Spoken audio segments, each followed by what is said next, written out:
Okay, so we're next day. It's the evening. It's gloopy. It's solidified. Some of this looks like it mushed some of the stuff, but we're just going to see how this mess turned out. Boy, that tape does stick, doesn't it? Looks all right to me. Right there, anyway. This tape is pretty gooey. Not gooey, but sticky. It sticks well.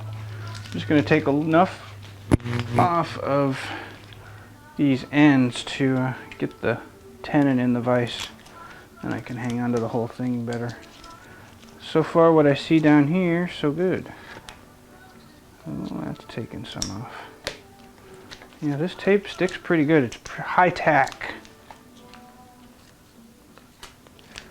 It's pretty tacky stuff. Not as tacky as I am, though. Or that joke that I just made. Not even sure you could call that a joke. Whatever. Alright, so now we can put her in the vise. Should be able to hang on to it this way. Yeah, we got some downward hang and some upward hang. That's good.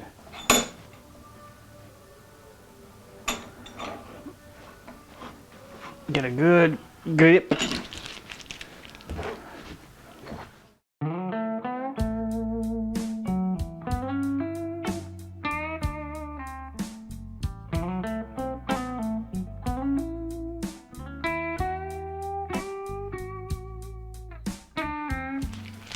There is an rebound fretboard. First thing I want to do is I want to trim these ends off so that they don't risk flopping anything off. I'm wondering which tool to do that with. I think I like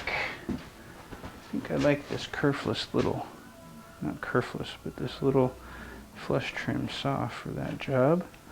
At least for this one, because I can pull it. Yeah, that works well. Let's try this direction too. It's a little proud here, but I'll be able to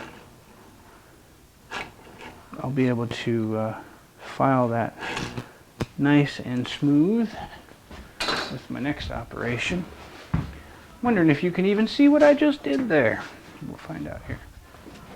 Can you see that end? Yeah, you can see that end. All right. So we'll just take a file to the end of it here to get it good and flush. And I'm using this side of the file because it's kind of curved and it keeps me off of this one. I don't want to be pushing away on that one and yank it off so I'm going to spin around. I don't want to yank it off the.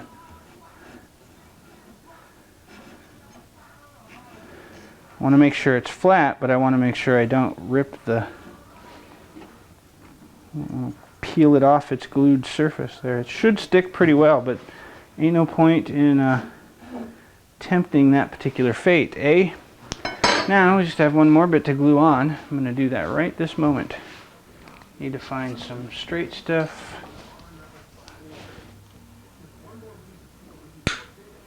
And I want some of this be down here.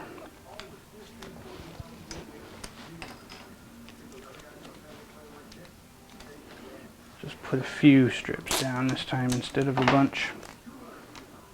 There. That gets me to the puts it at the bottom of the wood, so.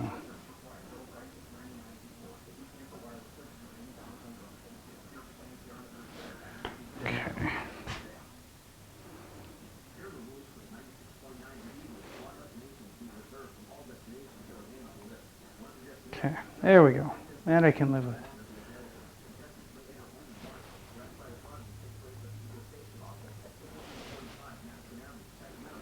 Yeah, that'll do. That will do just fine. Okay. Covered my fingers in glue, but that's all right. Where did I put the cap? I lost my glue cap again. Nope, there it is. I see it now. Anyway, that is the end piece now. Yeah, that's on there pretty good. Okay, good. Then when that's dry, maybe later tonight or tomorrow, I'll come out and I'll get this all smooth again, and hopefully hopefully revealed them of the fabulous fretboard that is underneath it. Okay, so, well, it's the next day. This edge is done. The glue is dry. I cleaned up one side already with a file, and I'm going to continue to do the same on the other side. Just get some of this glue, some glue squeeze out there. So we're just clearing off this goop here on this side. And then I'm going to go back to the radiusing board and fix the radius a little too, because I think I had to file a little bit more than I expected. So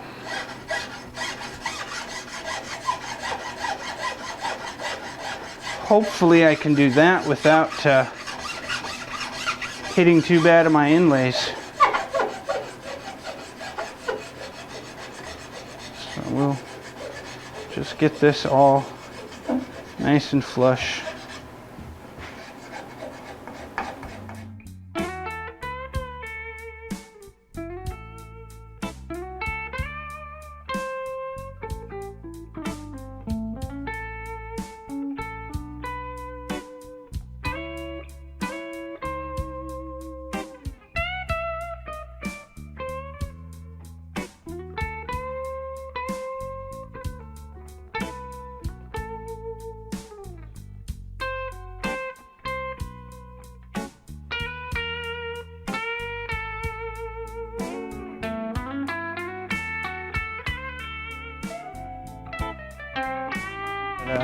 That I will say is very, very nearly the neck is ready for frets, just about.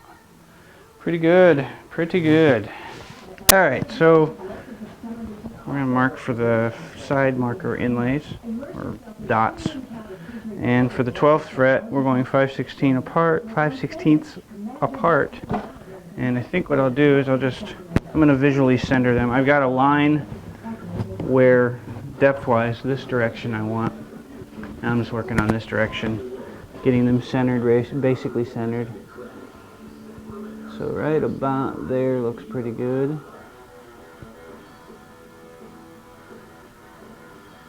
I just got a really sharp pencil and I'm just making a quick little line.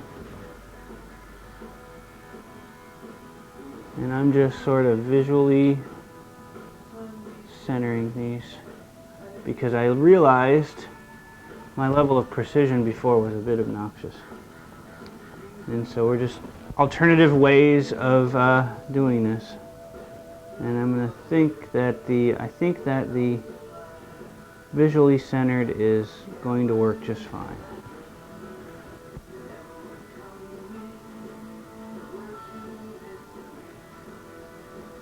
And one more. Looking at the fret lines, the fret marks, and then I'll come back. I'm gonna come back and poke this with the sharp stick, but my sharp stick isn't as sharp as it needs to be, so I'm gonna go sharpen my sharp stick. All right, sharp stick is now sharp. And I'm just gonna put a little dimple where the lines cross,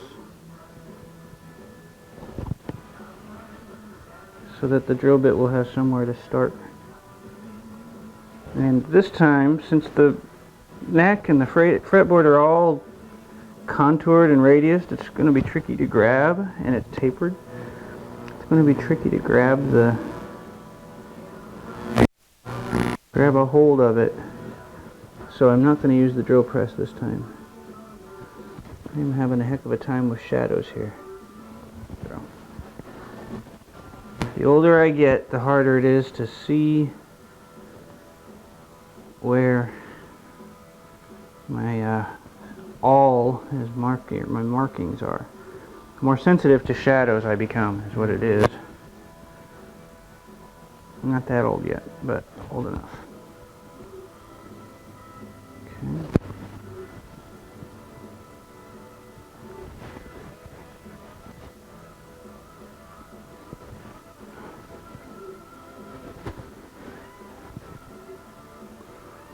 We'll just keep working our way down here. Yeah, the first time I did this, I tried to be like consistent and precise, but I ended up being less than that as a result, because the thickness of the binding was not as good.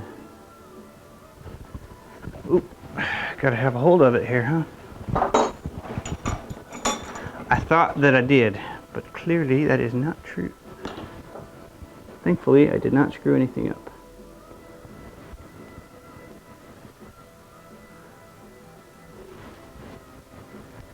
Okay, and then I'm going to come back with my super tiny drill bit first. No. Alright, I've got my super teeny 16th inch drill bit here.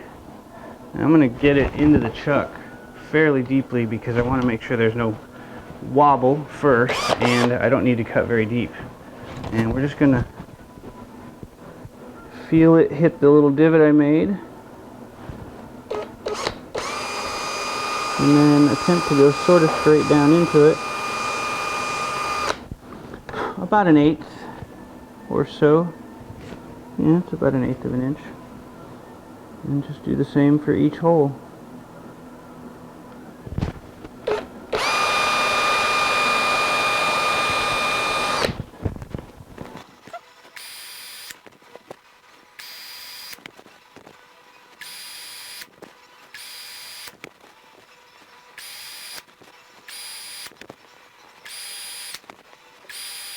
Okay, just get a little dab of glue, set it in there, stick it in nice and firmly, snip it off, grab some more glue. You can't really see me grabbing glue, but it's just a puddle of glue. Not terribly exciting.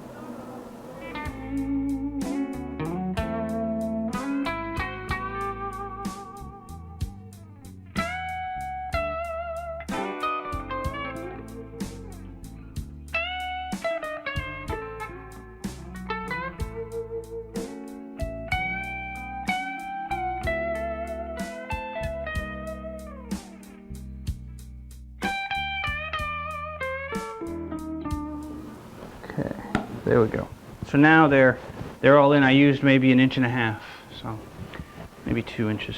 Yeah, that's probably closer to 2 inches worth. So they're in and they are drying. We'll bring you back when it's time to flatten that and level it.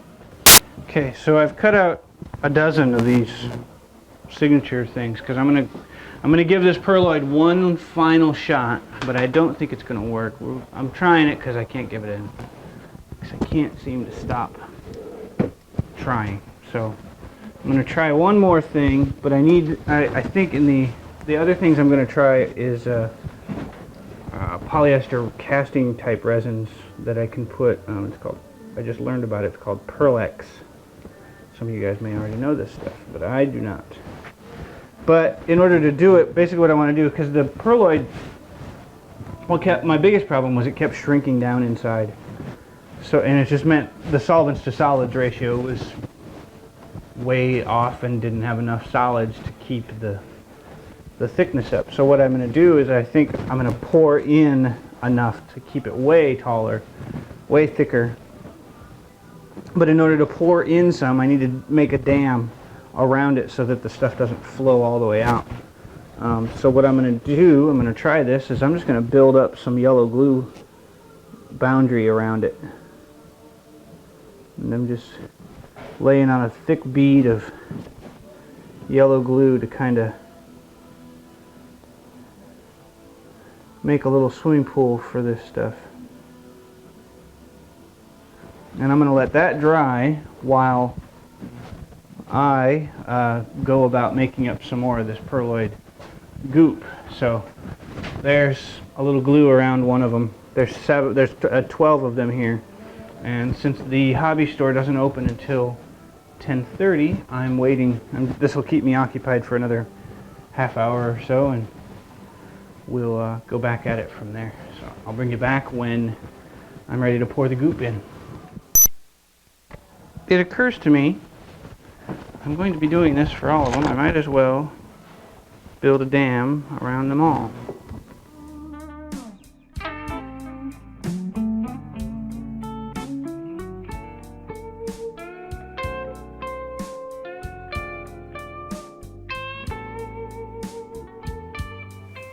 I'm going to let that glue dry, and while that glue is drying, I'm going to run to the hobby shop, which is opening just about now, and see about getting some other resinous type possibilities. Trying to decide if I should mix this. I'm not going to do these yet. I'm going to leave that until the glue is fully dry. So that'll take like an hour anyway. So, all right, we'll bring you back when I'm ready to pour. All right, so we've made ourselves a bit of dust of the perloid, this stuff again. And since it's the most familiar, I'm going to start with it because I've used it before. And I'm just going to dribble. You know what I'm going to do? I'm going to grab that little container I was using before. Use it to add the acetone to the mix. And grab another stick. And I'm going to start with that. I also got some stuff that I'll show you in a minute that I hope will work as well or better. We'll start with some acetone.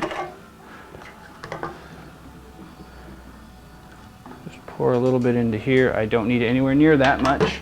But instead of thick and pasty this time, I'm going to go for a bit more of a runny thing, and I'm going to hopefully be able to rely on the dams to keep most of it at bay. So.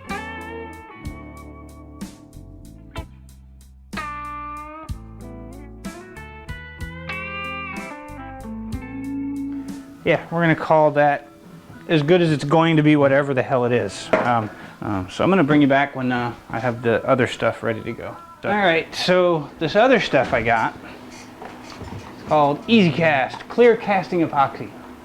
Don't know shit about it, never used it.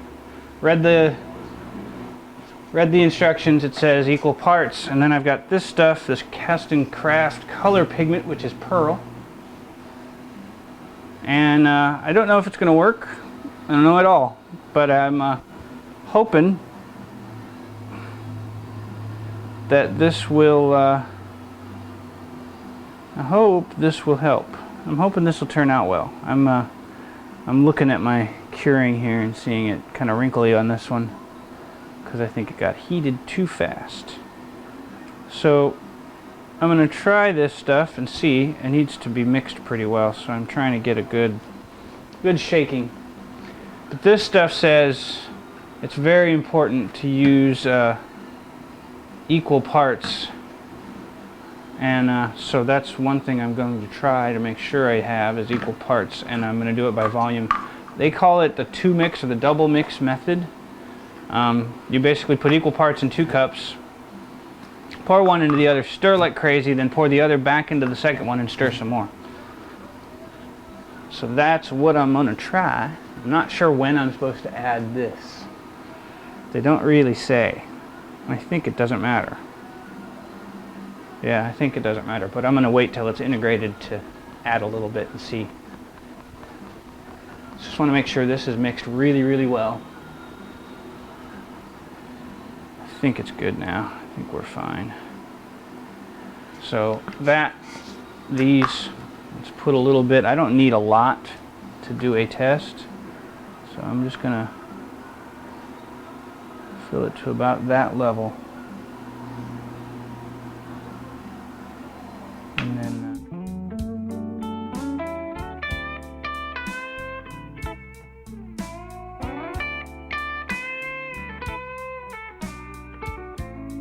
all right. So I've got 4 curing. These 2 are curing too, but I don't see a lot of hope. This one will probably be fine. That one's full. But I suspect, yeah, I'm not entirely sure. I'm worried that I didn't get enough pigment in. Looks great right now. It's definitely not opaque though. If I were to be casting something thick, I could see through. So it's not opaque yet. I should have probably put more in there. But I'm going to leave these until I come up with ideas for other ones. Maybe I'll do another mix where they are even more opaque. That was probably like a 20% opacity though, or a 20% of mix. It was a lot. I put a lot of pigment in. Okay, so we're gonna let this cure, see what happens. Alright, so it's been a couple of hours. I went in for lunch. This was the perloid goop. This is these two are epoxy. The perloid stuff bubbled like crazy, and I think that's absolutely the death knell for it. This is the super thick. This was the first one I poured, and it was very thick, or very. I poured a lot on. I can see the wood through it, so I think I need more pigment. And then this is that last one I did that it was barely any, and I just sort of mushed it around. So, here, this one is the last one I did, barely any left in the cup, and I spread it out so you can see it leveled itself quite a lot. And then down here is just a couple more. Well, it would help if I could guide a camera. There's another one. That was the second one I poured. There's this one. And these are just in the shallower signatures. These are the deeper grooves. These are the shallower grooves. And this down here is the sizzling bacon pile of crap, the perloid stuff.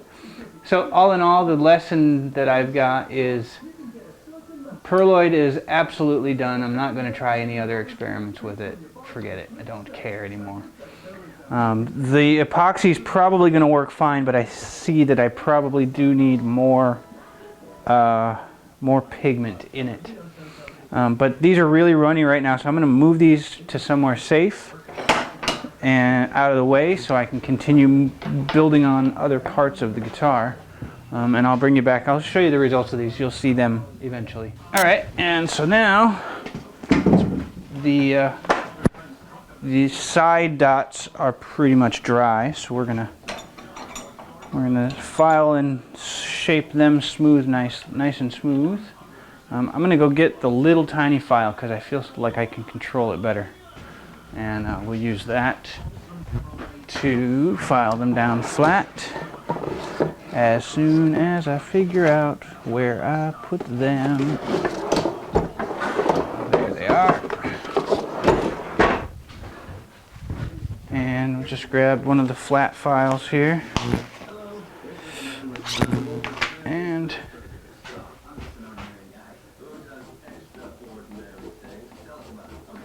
just carefully, I think we actually need to go a little bit more aggressive.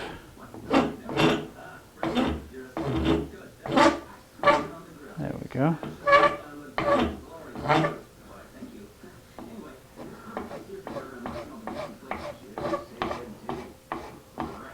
Go that far. I don't want to go too far. I get it pretty close to flush and then I stop, and I'll come back after it with sanding. Yeah, this will work fast. Yeah, this is fine. So I like these smaller dots, I think. There we go.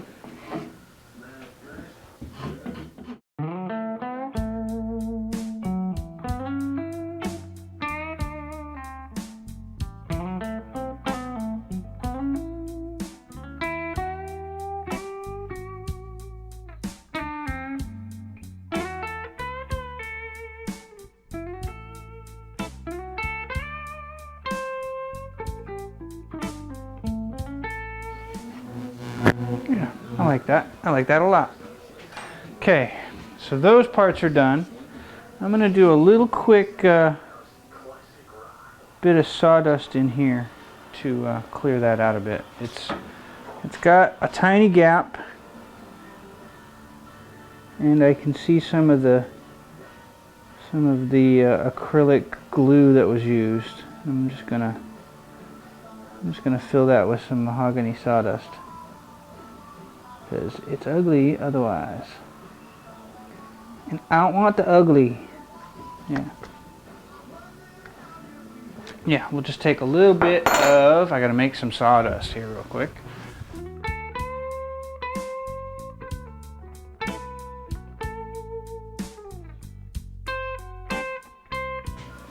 That's good. Let that dry. check anywhere else. I think everything else is fine. Yeah. The rest of it looks great. Alright, so I think we're about ready to flatten this neck again. Or reset the radius on the fretboard just a little bit. Actually, I think I'll clean out the slots first. So all the slots are pretty goopy. And I'll do that first.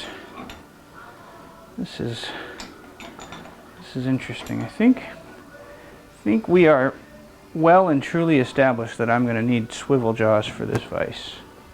I think that's going to be a guarantee. I'm going to go grab the little cleaning saw.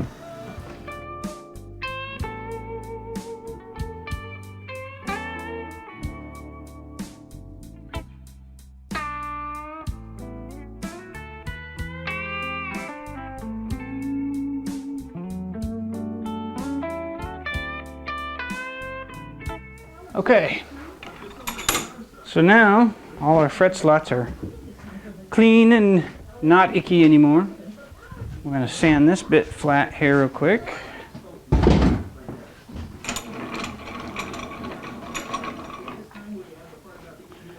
And we'll do some somewhat finer grit, not 80. Let's go with oh yeah, we'll go with the pads. We'll go with these guys here. Start with some 120.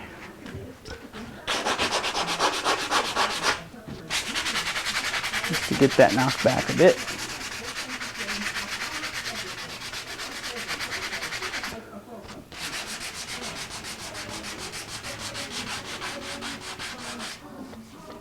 Still a little bit wet. Just a little bit. Not bad though. Yeah, that's gonna work great. So we'll, I'm going to let that dry a little bit more because it needs to. Yeah, it needs to dry a little bit more. And then clean that up, and I think we'll be ready to radius, yeah, do the final, touch up the radius just a little bit, and then that's done.